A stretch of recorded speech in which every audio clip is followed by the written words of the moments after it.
विद्यार्थियों नमस्कार। मैं विजेंद्र प्रसाद मीना, सहायक आचार्य हिंदी, राजकीय महाविद्यालय दौसा।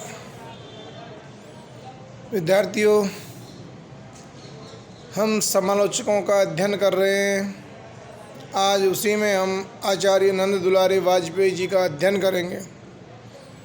नंद दुलारे वाजपेयी जी एक महान साहित्यकार, महान आलोचक और सौष्ठववादी आचार्य रहे। आचार्य नंद दुलारे वाजपेयी जी का जीवन परिचय हम जानना चाहेंगे। ऐसी जिज्ञासा हमारे अंदर भी उठती है जब हम किसी अध्याय की शुरुआत करते हैं तो जानना चाहते हैं कि इनका जीवन क्या रहा। आचार्य नंद दुलारे वाजपेयी जी का जन्म 27 अगस्त 1906 यूपी के उन्नाव ज़िले के मगरेल गांव में हुआ था। 27 अगस्त 1906 को इनका विवाह 1925 ईस्वी में सावित्री देवी जी के साथ हुआ। इनकी प्रारंभिक शिक्षा हजारीबाग मिशन कॉलेजिएट स्कूल में हुई। ये महान विद्वान रहे।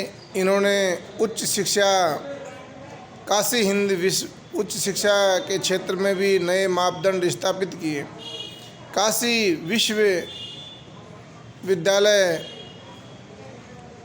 उसमें ये पत्रकार रहे, भारत पत्र के संपादक रहे, कल्याण पत्र में इन्होंने काम किया।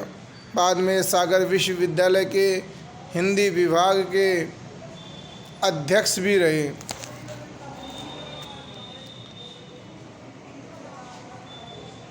काशी नागरी प्रचारणी सभा में सूर सागर पत्र का इन्होंने संपादन भी किया। गीता प्रेस गोरखपुर में रामचरितमानस का भी संपादन किया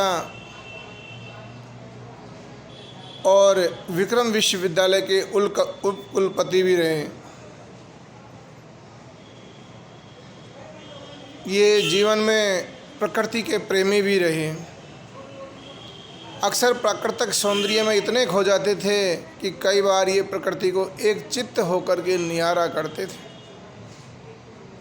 ऐसी महान शख्सियत का उज्जैन में दिल का दौरा पड़ने से 21 अगस्त 1967 को निधन हो गया, अर्थात इनका जीवन काल लगभग 61 वर्ष का रहा।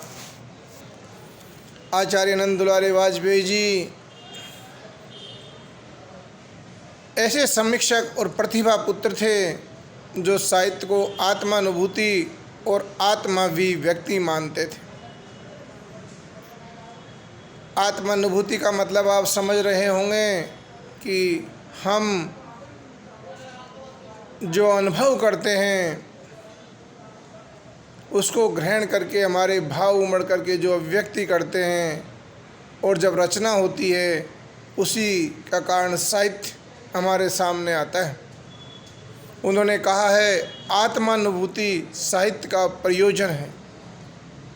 इसका अर्थ हम लेते हैं कि आत्मानुभूति की प्रेरणा से ही साहित्य की सृष्टि होती है। साहित्य मात्र के मूल में अनुभूति या भावना कार्य करती है। यह रस सिद्धांत की प्रक्रिया से स्पष्ट हो जाता है। इनकी प्रमुख रचनाएं थी हिंदी साहित्य 20वीं शताब्दी, जयशंकर प्रसाद, प्रेमचंद,